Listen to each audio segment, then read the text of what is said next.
La vie de Dick Tiger a basculé du triomphe à la tragédie.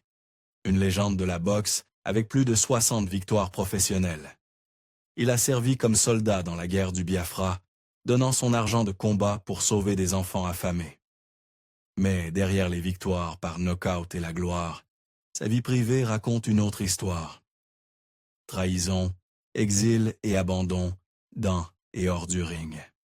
Banni de son propre pays, dépouillé de sa richesse et laissé à mourir seul à seulement 42 ans.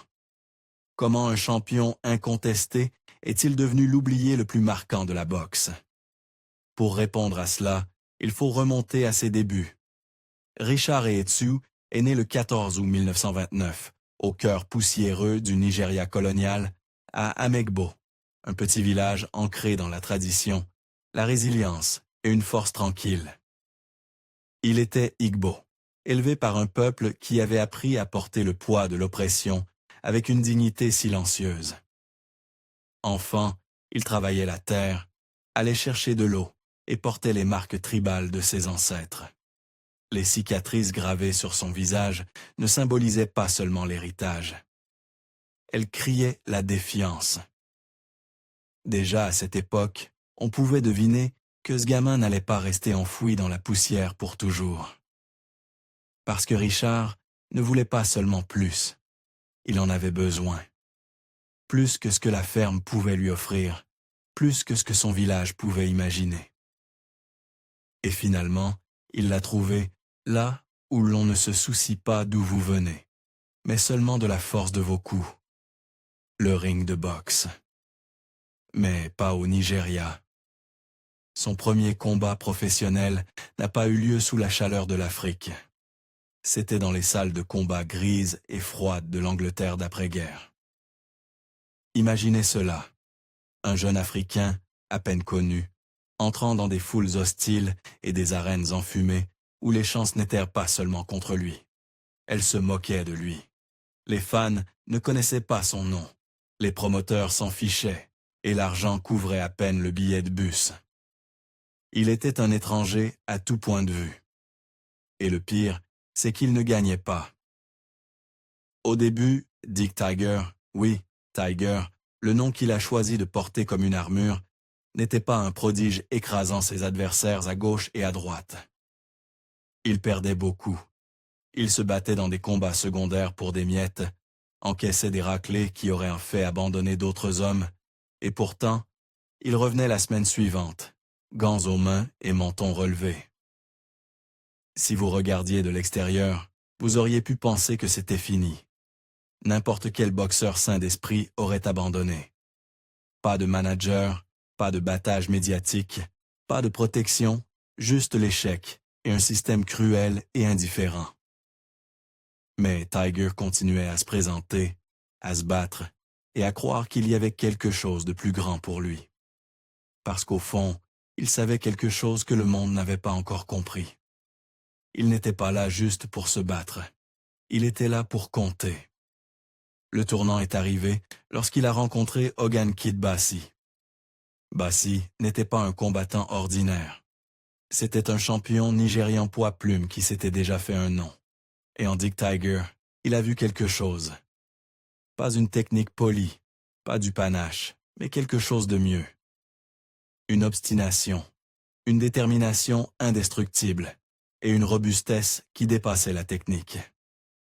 Bassi ne s'est pas contenté d'offrir des encouragements. Il a donné à Tiger les clés d'un nouvel avenir. Il l'a présenté à Jersey Jones et Jimmy Auguste, deux entraîneurs chevronnés qui savaient comment transformer un talent brut en arme. Et cette connexion a tout changé.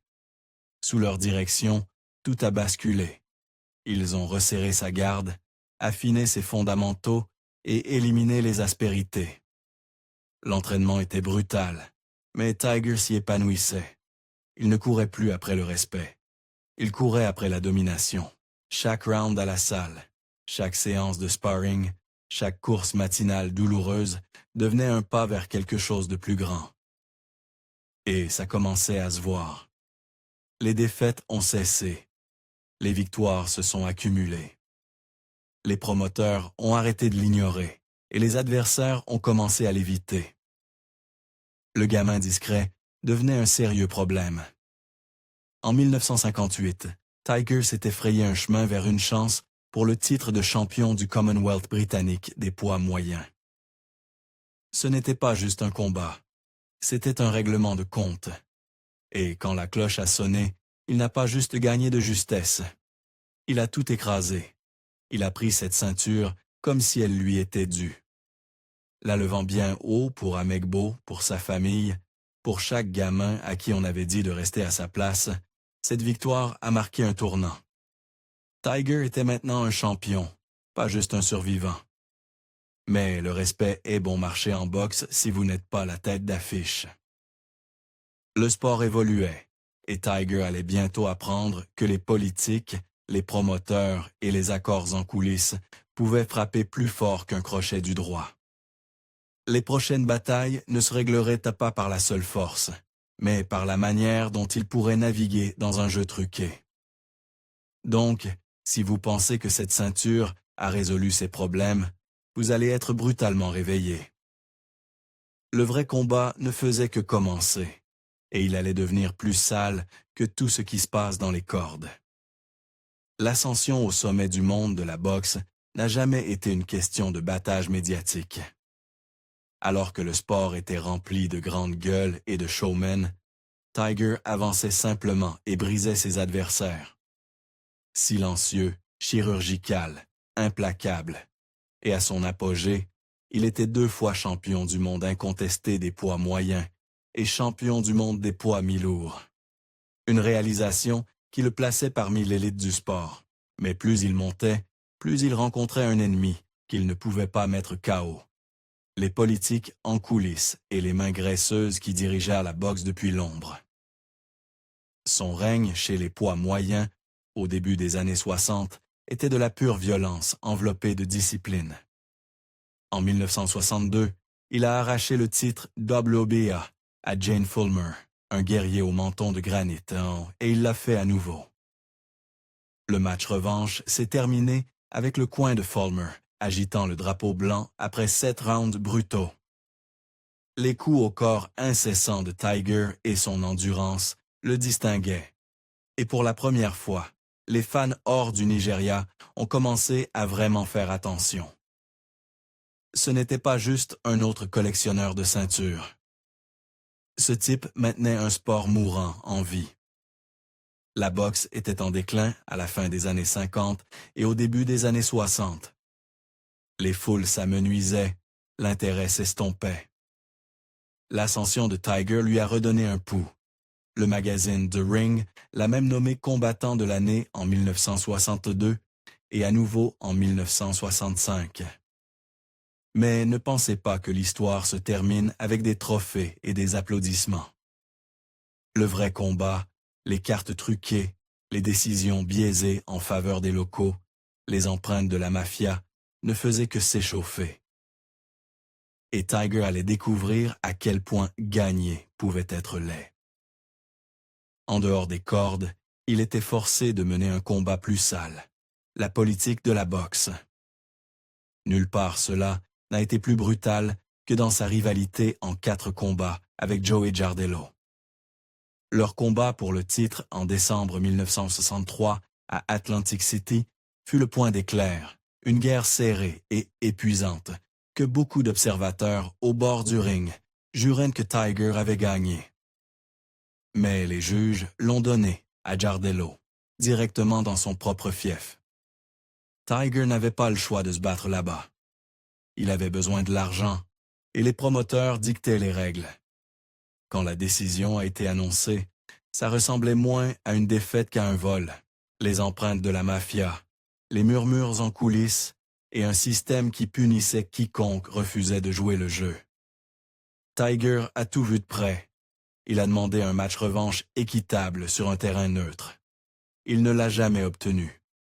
En boxe, les compétences vous font passer les cordes. Les puissants décident de ce qui se passe après la cloche. Et pourtant, il a refusé de plier. À 36 ans, quand la plupart des combattants mesurent déjà leur dernier salaire, il était passé chez les poids mi-lourds et a défié José Torres, un favori plus jeune et plus fort. Tiger a pris le contrôle dès le premier round, le surpassant en réflexion et en combat pour voler le titre en 1966. Ce fut l'une de ses plus grandes embuscades, la preuve qu'il n'était pas juste un bagarreur, mais un tacticien capable de battre n'importe qui, n'importe où. Mais ce moment de gloire a préparé un choix qui lui coûterait plus que n'importe quel score truqué. Même après avoir remporté des titres mondiaux dans 2 divisions, Tiger n'a jamais eu le traitement de star. Les initiés le respectaient, les fans hardcore l'adoraient, mais en Amérique, il restait ce champion africain, un étranger. Les promoteurs avaient du mal à le vendre. Il ne parlait pas fort, ne dansait pas pour les caméras, ne jouait pas le clown.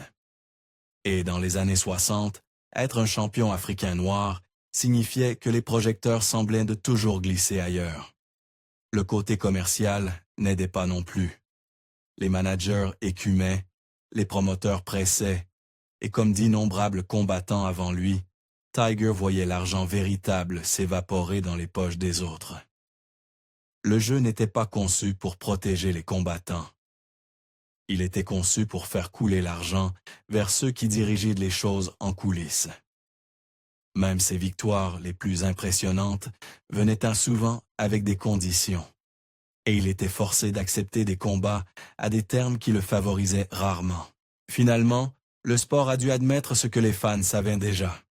Son héritage ne pouvait pas être ignoré pour toujours. En 1991, il a enfin été intronisé au Hall of Fame, une belle plaque, des années trop tard. À ce moment-là, les dégâts hors des cordes avaient déjà fait leur œuvre. Et juste quand il atteignait le sommet de sa carrière, quelque chose de plus grand qu'une ceinture a commencé à l'éloigner. Le combat suivant n'était pas une question de salaire ou de gros titres. C'était une question de sang, de loyauté et d'une cause qui touchait au cœur de son être. Quand la guerre civile nigériane a éclaté en 1967, il a sauté directement dans le feu. Ce n'était pas de la politique abstraite. C'était son peuple, les Igbo, qui luttaient pour leur survie alors que le Sud-Est se déclarait République du Biafra. Tiger n'a pas hésité. En juin, lors d'une conférence de presse dans le New Jersey, il a tracé sa ligne. Le Nigeria était mort. Je suis maintenant biafrais. C'était une déclaration publique, et en une phrase, il venait de défier une nation entière de s'en prendre à lui. Et il l'a soutenu. Ce même mois, il a renvoyé son MBE, membre de l'ordre le plus excellent de l'Empire britannique, une distinction qu'il avait acceptée en 1963, au consulat britannique. Pourquoi? Parce que la Grande-Bretagne fournissait des armes au gouvernement nigérian, et ces armes étaient utilisées contre son propre peuple. La note de Tiger était directe. Il ne pouvait pas garder une médaille alors que des millions de ses compatriotes mouraient. Ce n'était pas du symbolisme, c'était un coup porté à l'Empire. Et cela lui a coûté plus cher que n'importe quelle défaite dans le ring. Les conséquences de sont arrivées rapidement. Soutenir le Biafra signifiait risquer tout ce qu'il avait construit.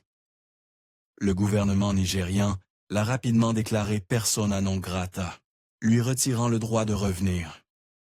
Ses 7 immeubles d'appartements et autres investissements ont été saisis. Des années de combats brutaux, environ 500 000 $, disparus en un instant. Toute la richesse qu'il avait accumulée à travers des années de combats punitifs s'est envolée presque du jour au lendemain. Une décision, et il est devenu un homme sans pays. Son héritage au Nigeria, effacé par un gouvernement qui le considérait désormais comme un traître. Il avait affronté la politique mafieuse de la boxe et survécu. Mais ça, c'était plus grand. C'était un champion, choisissant sa conscience plutôt que son confort et payant de son sang et de ses briques. Mais Tiger n'a pas fléchi. Au contraire, il a redoublé d'efforts et a tout mis dans la cause biafraise. Il n'a pas seulement envoyé de l'argent. Il s'est mis au cœur de l'action. Il a volé jusqu'à Lisbonne, acheter de la nourriture et des fournitures pour bébé avec son propre argent de combat, et à charger les avions lui-même, parce qu'il ne faisait pas confiance aux intermédiaires. Puis, il est allé encore plus loin. En décembre 1967, il a été nommé second lieutenant dans l'armée biafraise. Oubliez les trunks en soie. Il portait des treillis, entraînant des adolescents terrifiés au combat au corps à corps. Des images de mars 1968 le montrent dans une clairière poussiéreuse, enseignant à des hommes à peine plus âgés que des garçons comment se battre pour leur vie. Il transportait des enfants blessés dans des hôpitaux après des raids de bombardement. Il implorait le monde de regarder. Conférences de presse, interviews, n'importe quel micro qu'il pouvait saisir. Désespéré de faire voir à tous ce qui se passait dans son pays, Dick Tiger n'a pas juste prêté son nom. Il a consumé son corps et son âme pour la cause. Mais la guerre s'éternisait, et le Biafra n'a jamais eu de répit. En janvier 1970, après presque 3 années brutales, la République s'est rendue. Le rêve d'indépendance était écrasé. Et pour Tiger, ce n'était pas juste une défaite politique, c'était une dévastation personnelle. Le Nigeria ne l'a pas juste banni, il l'a effacé. Pas de retour triomphal, pas de propriété, pas d'applaudissements. Tout ce pourquoi il avait saigné, tout cela perdu parce qu'il avait choisi son peuple plutôt que son propre confort. Pensez à ce choc. Un moment, vous êtes un héros national. Le suivant, vous êtes un fantôme, coupé de votre terre, de votre argent, de votre passé. C'était le prix de la loyauté de Tiger, l'exil et la ruine financière. Il a gardé ses principes, le monde a haussé les épaules et a continué. Et la cicatrice de ce genre de perte ne guérit jamais. Quand les armes se sont finalement tues, il a entamé un nouveau combat, qui n'avait rien à voir avec les gants de boxe ou les champs de bataille. La chute fut brutale. Le champion d'hier était maintenant gardien de sécurité de nuit au Metropolitan Museum of Art, gagnant 96 $ par semaine pour arpenter des couloirs vides. Plus de rugissements du Madison Square Garden, juste l'écho de ses propres pas après les heures de fermeture. Personne ne se souciait qu'il ait été la fierté du Nigeria ou un roi de 2 divisions. Il était juste un autre immigrant sur le quart de nuit. Pas de contrat publicitaire, pas d'apparition à la télévision, pas de filet de sécurité. La boxe l'a mâché, le Nigeria l'a recraché, et le reste du monde l'a ignoré. Et juste quand vous pensez que c'est le fond, attendez de voir le prochain coup que la vie lui réserve. L'usure de la survie quotidienne a pris son tribut, tout comme le poids de tout ce qu'il avait porté. Des années de guerre dans les rings et dans son propre pays ont laissé son corps brisé. Douleur chronique, traitement constant, hors de portée. Pas de temps, pas d'argent, pas de filet de sécurité. Puis, 1970 a frappé avec le coup qu'il ne pouvait pas esquiver. Un cancer du foie. C'était l'adversaire qu'on ne surpasse pas. Il l'a affronté seul. Pas de famille proche, pas de nation derrière lui. Juste un diagnostic froid dans une ville étrangère qui connaissait à peine son nom. La maladie a progressé rapidement. Son monde s'est réduit à un appartement exigu et au rythme sans issue des quarts de nuit, comptant chaque dollar comme si c'était le dernier. Le monde de la boxe, celui-là même qui s'était nourri de son sang et de sa volonté, s'est tu. Pas de collecte de fonds, pas d'hommage, pas de bouée de sauvetage de la part du sport qu'il avait contribué à maintenir en vie. L'isolement s'est installé lourdement. L'homme qui avait autrefois été un symbole de fierté luttait maintenant pour payer la facture d'électricité alors que son corps s'amincissait semaine après semaine. Et juste quand vous pensez que c'est la fin de l'histoire, il y a un dernier rebondissement à venir.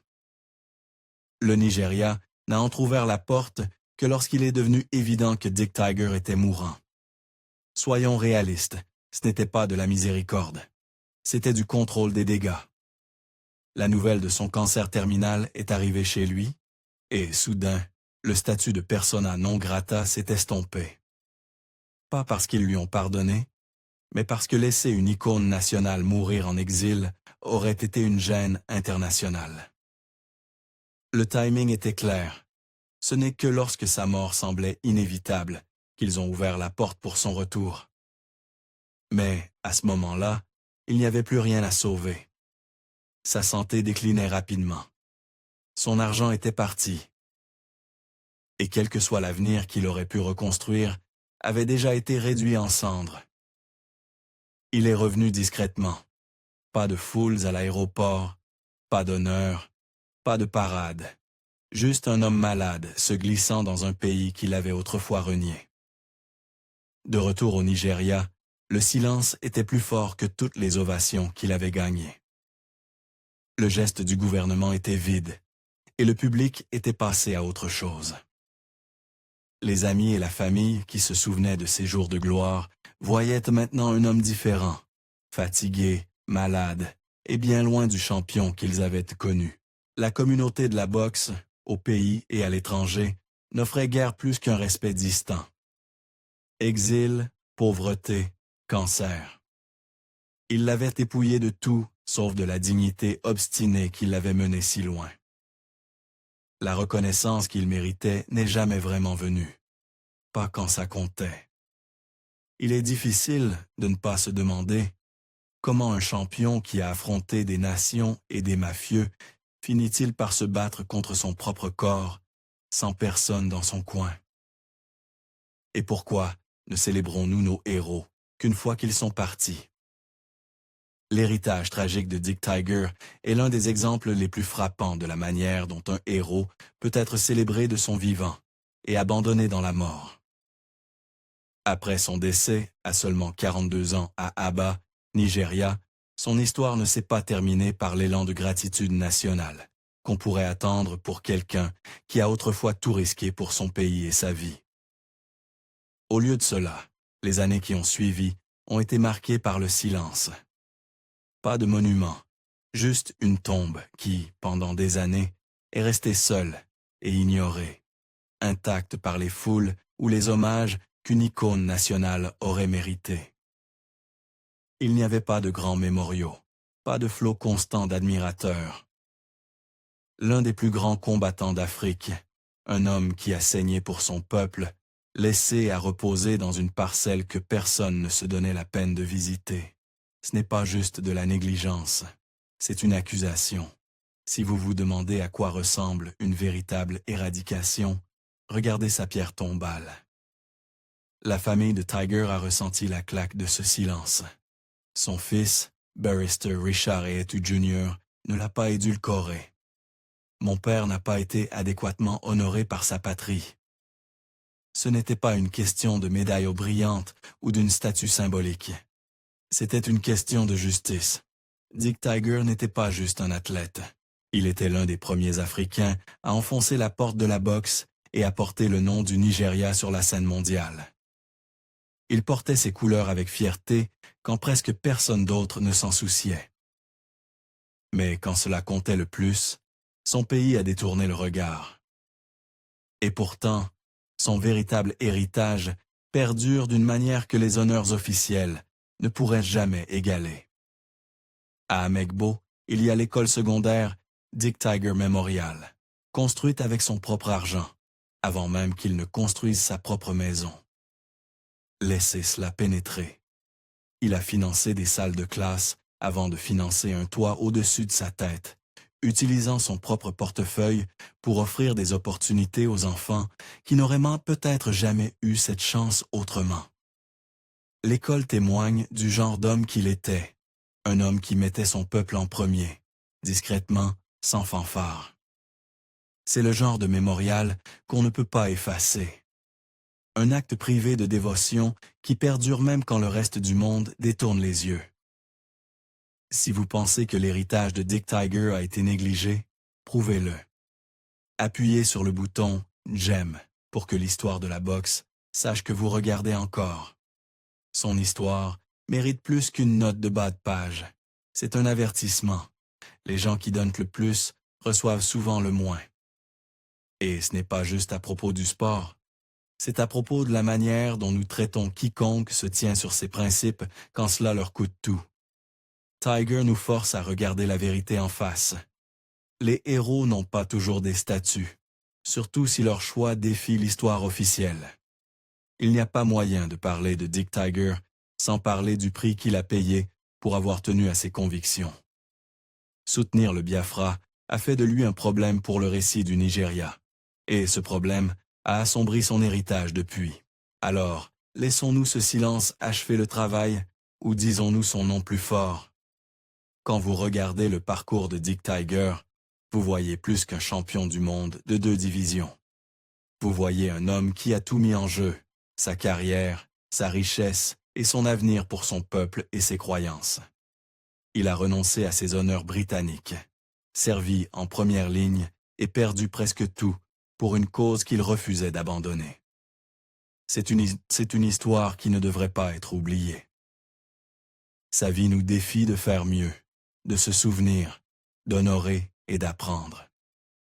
Et en regardant tout ce qu'il a accompli, il est clair que son histoire compte encore, même si le monde l'oublie parfois. C'est la véritable mesure d'un héros. Pas seulement ce qu'ils accomplissent, mais comment ils nous inspirent à réfléchir, à questionner et à se souvenir. Que pensez-vous? Une nation devrait-elle honorer un héros qui l'a défié? Ou le laisser s'effacer parce qu'il a refusé de se plier? Donnez votre avis dans les commentaires ci-dessous. Si vous êtes avec Tiger, faites-le savoir à tout le monde. Et si vous pensez que son héritage mérite plus de reconnaissance, partagez cette vidéo pour que d'autres puissent en apprendre davantage sur lui. À la prochaine.